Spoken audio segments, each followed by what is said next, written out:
Nuevamente desde el canal del Congreso de la República, en nuestro programa ¿A quién le sirve su ley?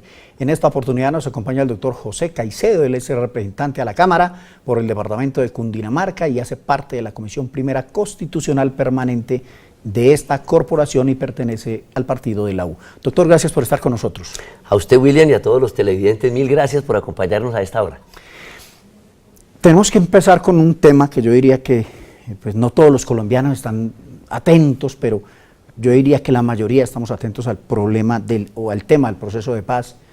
Ya finalmente las dos corporaciones, tanto el Senado como la Cámara de Representantes, votaron la conciliación para que finalmente pues, se pueda llegar a un feliz acuerdo, si es que se puede llamar así, con las FARC. ¿Cómo quedó el acto legislativo, doctor José Caicedo, en lo que tiene que ver con el proceso de paz con las FARC? Yo creo que lo primero que hay que decir es que esta es la expresión de un Congreso que está comprometido mayoritariamente, históricamente y definitivamente con la eliminación de cualquier expresión de guerra y de conflicto armado en el país. Y ratificamos una vez más que el Congreso ha tenido en sus manos todas las decisiones, todas las normas y actos legislativos que han permitido llegar en este momento a lo que no habíamos llegado durante más de 55 años, y es a una posibilidad real de la paz. Creo yo que el marco jurídico para la paz, la ley de orden público, el plebiscito del cual fui coordinador ponente y este acto legislativo que se acaba de aprobar también su conciliación en Senado, pues no muestran otra cosa distinta que un Congreso responsable, y yo diría que de todo lo que hemos hecho, que por supuesto cada ley pequeña o grande es importante, y si se aprueba es porque es importante, lo más valioso es este camino y esta agenda de la paz que finalmente ha terminado con un gran consenso mayoritario de todos los congresistas. ¿Qué decirle, doctor José Caicedo, cuando pues, parte de la oposición aquí, el Centro Democrático y otros sectores han dicho que le están entregando el país a las FARC? Yo diría que pues, una mentira dicha tantas veces se vuelve, comillas, una realidad ante el país, porque hemos visto es que ha habido o se ha dado mucha participación. Los distintos proyectos, como usted los acaba de señalar, los aprobaron en el Senado y en la Cámara, y ustedes nos representan a los colombianos. ¿Qué decirle a aquellos que señalan esas distintas afirmaciones, no solamente en los medios de comunicación, sino en todos los medios del país? Diría dos cosas. Primero, es evidente que el pueblo tiene dolor de patria frente a los hechos de la barbarie que durante más de 50 años se han vivido en este país con las FARC, y la gente tiene el temor lógico y coherente, diría yo, de que estamos negociando con unos bandidos, con unos delincuentes, con unos narcotraficantes, extorsionadores, lo que le queramos decir, y yo diría que la gente tiene razón en todo lo que está diciendo, pero igual la situación es tan absolutamente catastrófica que la gente entiende que ese conflicto hay que acabarlo. Yo pongo un ejemplo claro, y es, ¿qué hubiera pasado si nosotros hubiéramos logrado la paz en el Caguán? Nos hubiéramos ahorrado una generación de muerte. ¿Cuántas muertes? Soldados, policías y guerrilleros. ¿Cuántas muertes nos hubiéramos ahorrado si nosotros hubiéramos alcanzado un acuerdo en el Caguán? Pero no lo logramos, y el país no puede dejar de persistir en la paz. Lo que la gente debe entender es que la paz, primero, es un acuerdo internacional de Naciones Unidas, expresado en el 1929 por las Naciones Unidas, donde dice que la paz es un derecho de todas las naciones. Y el artículo 21 de nuestra Constitución lo recogió, y dice que la paz es un derecho, primero, ¿de quiénes? Pues de todos los colombianos. Y un deber ¿de quiénes? De todos los gobiernos. Entonces, al Congreso y al presidente de la República le compete, por Constitución y por acuerdo internacional, luchar por la consecución de la paz. Desde ese punto de vista, lo primero que yo debería decirle al pueblo colombiano con su pregunta es que esta no es la paz del presidente Santos.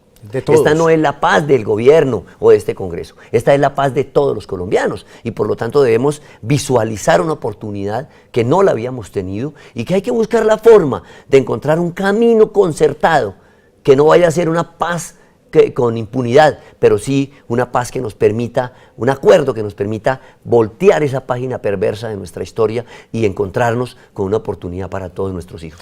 Viene el tema sin duda alguna más complicado, diría yo, pues los 3 años largos que llevamos de proceso con las FARC en Cuba, pues han sido muy tortuosos, pero bueno, ya creemos pues, por lo que hemos señalado, por lo que hemos visto en los medios de comunicación y la información que se tiene de La Habana, que esto se va a firmar. Pero después de se firma, viene el tema más complicado, que es la incorporación a la vida civil de todos estos guerrilleros, pero aparte de eso, la participación política.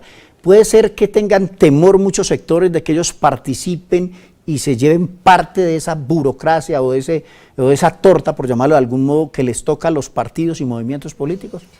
Digamos que más que eso, porque en términos generales el país y todos los países tienen una imagen perversa del Congreso, porque pues el Congreso refleja toda la realidad de un país. Pero es la realidad. Y a un Congreso llega todo el país, entonces es evidente que la gente tenga desconfianza. Ya cuando nos califican a cada uno de manera personal, pues entramos unos a librarnos mejor que otros, ¿no? Pero sin duda alguna la gente, eso también pues obviamente le preocupa, porque dice pues además de que tenemos un Congreso cuestionado y con una imagen de opinión negativa, pues que ahora lleguen los guerrilleros y que llegue una cantidad de gente que le ha hecho tanto daño al país, pues acabamos con ese Congreso. Pero ese es un tema que, por supuesto, le preocupa al pueblo colombiano y también es razonable su preocupación, pero dentro de un proceso democrático, pues lo que queremos es que no nos matemos a balas, sino que en el discurso y en las ideas y en el escenario de la política podemos dirimir nuestros conflictos y nuestras distintas posiciones. Eso creo que es un tema que la gente lo va entendiendo y la gente prefiere, en lugar de matarse y de utilizar armas, la fuerza, pues, debatir y finalmente ponerse de acuerdo con un escenario donde puedan haber diferencias, pero que se pueden zanjar. Exactamente, que yo la resumo con una frase de Nicolás Buenaventura que decía que amo la democracia porque amo la contradicción.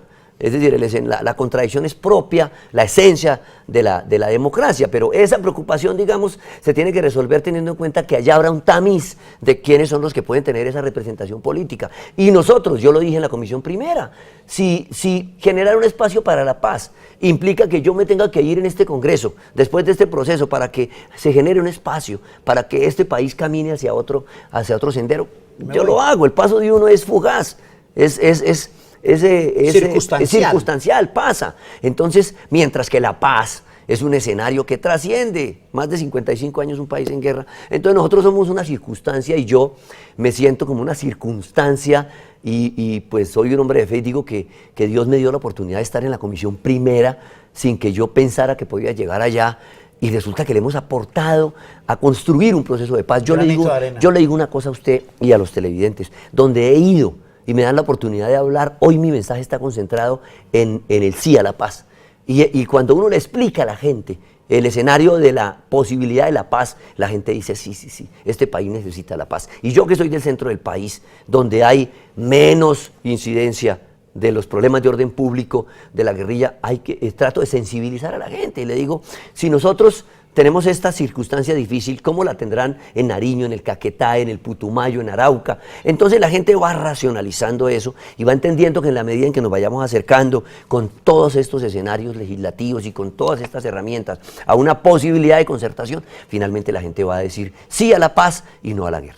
Estamos con el doctor José Caicedo, representante a la Cámara por el departamento de Cundinamarca y quien hace parte del partido de la U. Vamos a unos mensajes institucionales y regresamos.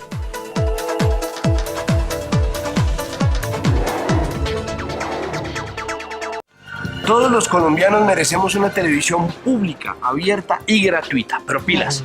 Porque hay gente sin escrúpulos que quiere quedarse con lo nuestro, que quiere vulnerar nuestros derechos. Afortunadamente tenemos quien nos defienda. Conozca sus derechos.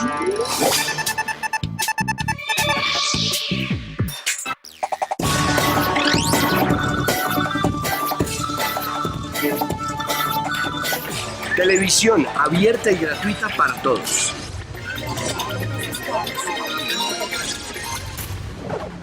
Estamos cumpliendo. Mi nombre es José Luis Mendoza Barandica. Tengo 13 años y gracias al internet ya estoy empezando a tener mi propio negocio, con el que me pago el transporte para ir a mi colegio. José Luis es usuario del kiosco Vive Digital de Buenaventura de Leña, donde aprendió a cuidar y criar sus patos a través del servicio de internet. Los huevos deben estar bien cubiertos para cuidarlos de los depredadores. La gestación dura 3 semanas y más o menos hay unos 12 polluelos. Con el Plan Vive Digital llevamos Internet al 96% de los municipios y más de 6.500 kioscos digitales a corregimientos y veredas para conectar al campo.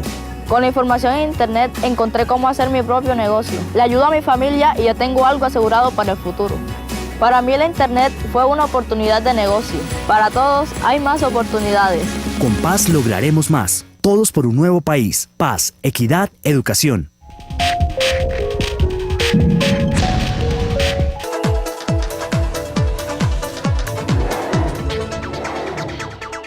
Retomamos con el doctor José Caicedo, representante de la Cámara por Cundinamarca. Pero hay un sabor, se siente, porque yo me toca viajar por mi trabajo, me toca viajar a varias ciudades y a varios municipios. Recientemente estuve en el departamento del Chocó y hay un escepticismo de la gente, porque llevan 3 años largos, de algún modo, hablando, negociando en La Habana, y la gente ahí a veces es escéptica, pero es que están diciendo que sí, que mañana, que no sé qué.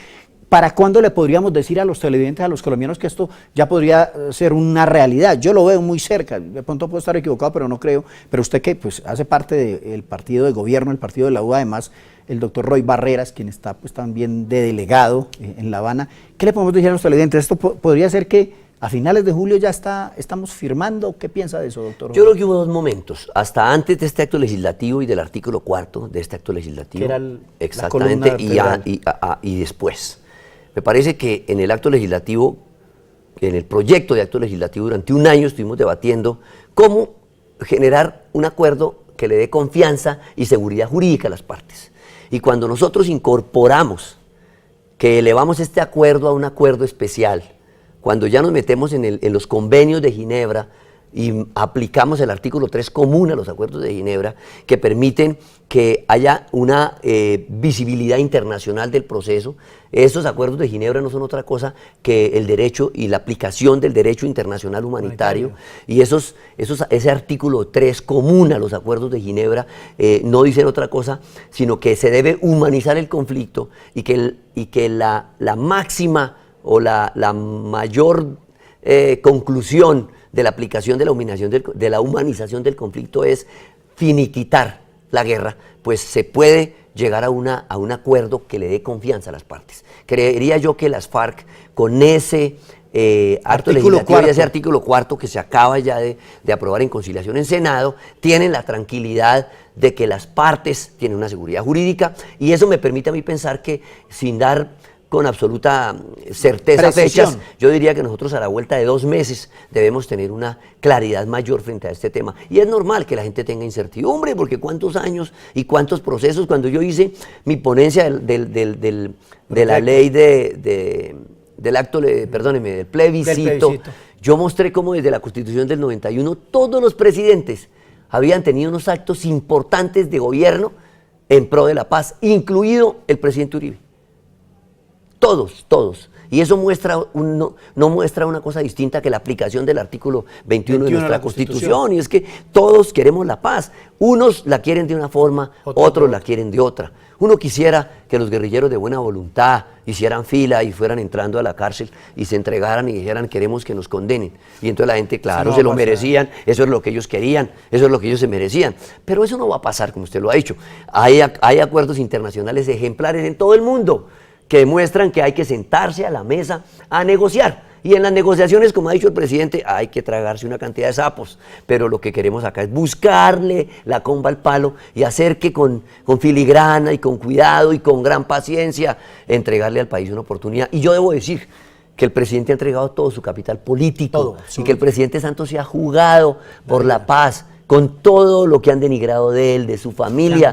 Yo tengo que decir aquí que el presidente se ha jugado entero por la paz, y que a mí no me importa, ni me molesta, ni me incomoda que el presidente tenga el 40 o el 60 o el 20% de opinión favorable, porque no está gobernando ni está consiguiendo la paz en función de la opinión que pueda haber frente al presidente Santos. De la paz, sino de la paz. El día que se consiga la paz y que se firme este acuerdo, vamos a tener un país distinto y la gente va a entender eso. Y si no lo va a entender mucha gente, pues no importa, porque lo que queremos es que nuestro país pase esa página terrible y al final del túnel tengamos la luz de la paz. El tema del plebiscito, sin duda alguna, pues los colombianos vamos a salir a las urnas a ratificar lo hecho por las partes. Y le dimos peso en este acto legislativo del plebiscito. ¿Cómo queda? Nada de lo que hay acá, nada de este acto legislativo tiene aplicación si no hay primero una reprendación ante el pueblo colombiano. Entonces, el epicentro de esta decisión y de este acuerdo es el pueblo colombiano. Y allá llegará ese acuerdo de La Habana,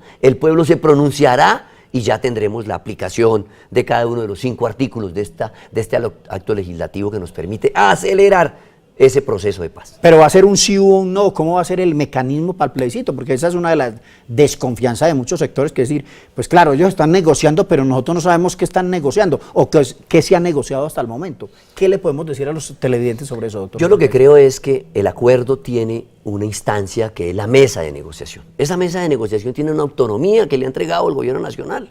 Nosotros desde el Congreso le damos unas herramientas. Si cada uno de nosotros pone sobre la mesa la necesidad de que le incluyan su visión de cómo debe ser ese acuerdo, no va a haber nunca un acuerdo.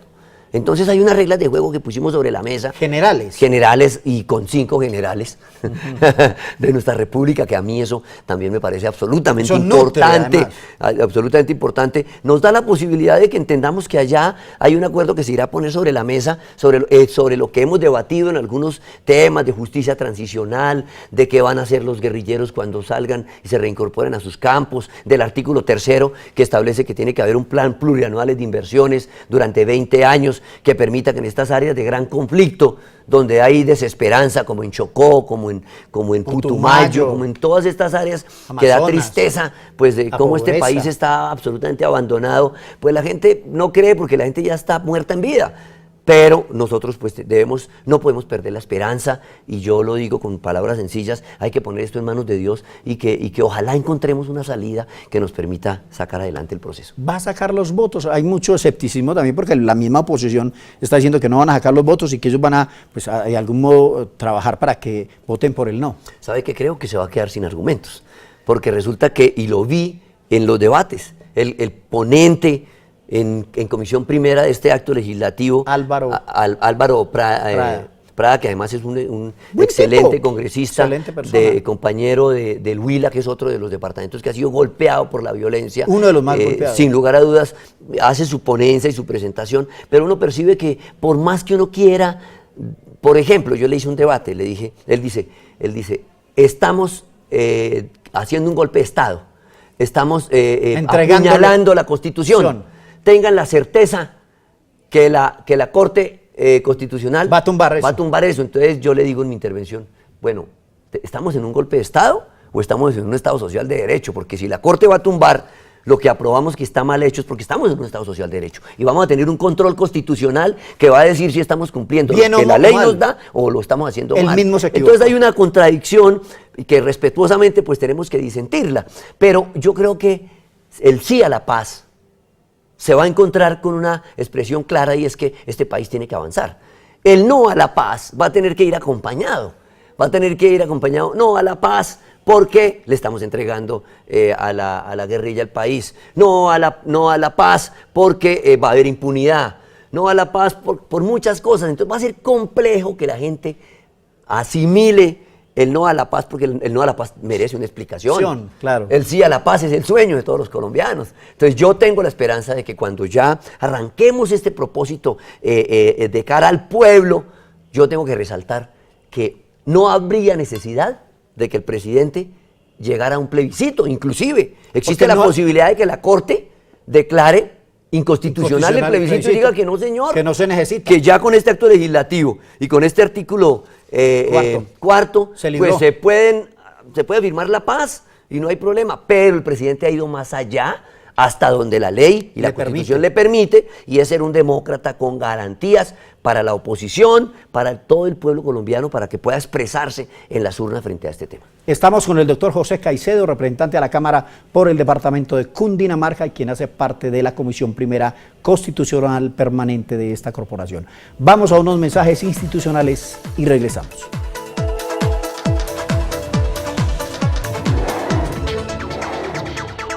Todos merecemos ver televisión de calidad,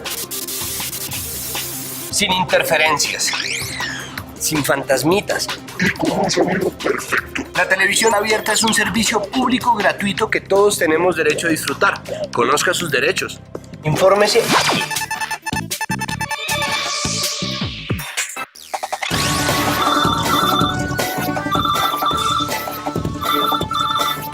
Televisión abierta y gratuita para todos.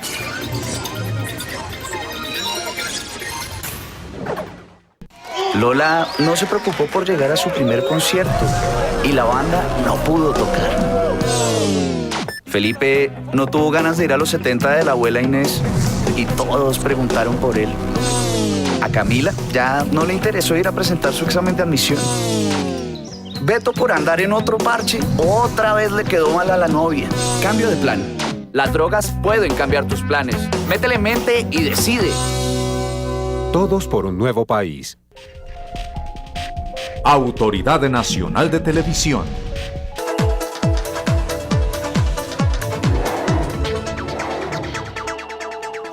Doctor José Caicedo, pero de todas maneras, pues el tema apenas va a comenzar, porque dicen los entendidos en esta materia que lo más duro es la reinserción de los miembros de las FARC a la vida civil y el posconflicto, que de algún modo va a ser el que va a adobar todo lo que se ha hecho hasta el momento. ¿Piensa que ya se preparó no solamente el Congreso, sino el país para este tema? Y la guerrilla. Y la guerrilla, claro. Yo creo que los tres escenarios que usted plantea son difíciles, sin duda alguna. Muy difícil. Difíciles. Pero creo yo que el más difícil ya lo superamos. ¿Cuál es? Pasar de la mitad de la ruta hacia la paz. Es decir, a mi juicio, a la guerrilla le queda más difícil devolverse. Devolverse, totalmente. Hasta donde ha avanzado le queda Claro, le va a quedar muy duro devolverse. Entonces, el mundo además está encima de eso. Exactamente. Entonces, ese primer paso a mi juicio era determinante. ¿Por qué? Porque ya nos habíamos jugado en muchos escenarios, en otras generaciones, esa posibilidad de la paz y no se dio. Ese primer paso que hemos logrado de hacer que la guerrilla no se levante, que a pesar de unas posiciones muy severas en el comienzo de este proceso, como lo hizo Juan Carlos Pinzón, en ese entonces ministro de Defensa, que fue contestatario y severo, que al pueblo colombiano le encantó porque sencillamente decía, un momentico, una cosa es que estemos allá sentados iniciando un proceso de paz, pero y otra cosa es que ustedes aquí crean que le vamos a entregar el país y que pueden hacer lo que quieran. No, señor, aquí duro en la confrontación, en el Estado de Derecho y en la defensa de los intereses de los ciudadanos, y por supuesto allá con mente abierta y con una voluntad de construir la paz. Entonces ese primer paso creo que era muy difícil y ya lo logramos, y uno percibe que hay desconfianza, pero cada vez uno dice, bueno, no se han levantado, siguen allá. Y una cosa que me pareció importante en este primer proceso, ¿sabe cuál fue? Que habían cabos sueltos, habían ciertos frentes, sectores del país fusibles, que uno decía, bueno, ¿y estos van a llegar, no van a llegar? No se pronuncian, y no resulta que nada. fueron llegando. Entonces los jefes de la guerrilla de distintos sectores finalmente terminaron allá. Con escándalo, mire quién llegó allá, miren estas vergüenzas. Romaña, nosotros por ejemplo en Cundinamarca, que supe todas las maldades y las perversidades del señor Romaña aquí bajando para nuestra provincia del Guavio, cuántos campesinos asesinados, cuántas brutalidades se hicieron. Y yo se lo digo, que yo mismo cuando yo lo vi ahí, uno siente como, no, pero ¿qué es esto? Pero uno tiene que pensar hacia adelante en que este país debe hacer que nuestros hijos tengan ya una mente limpia, con una higiene mental frente a este tema de la guerra, y que no podemos desperdiciar esta oportunidad. Entonces esa parte se dio en el primer escenario que usted plantea. El segundo escenario, pues por supuesto que pensaría que es una consecuencia lógica ya de un acuerdo que se firme, y ese, bueno, ya decidimos que sí nos vamos. Entonces habrá que buscar el mecanismo donde ahí le aportó mucho el presidente Uribe en este proceso, en la ley de orden público, de cómo hacer un proceso que genere que la gente no esté en los centros urbanos, que tengamos definidas unas áreas donde podamos tener una vigilancia, que no vaya a pasar lo que nos pasó en el Caguán.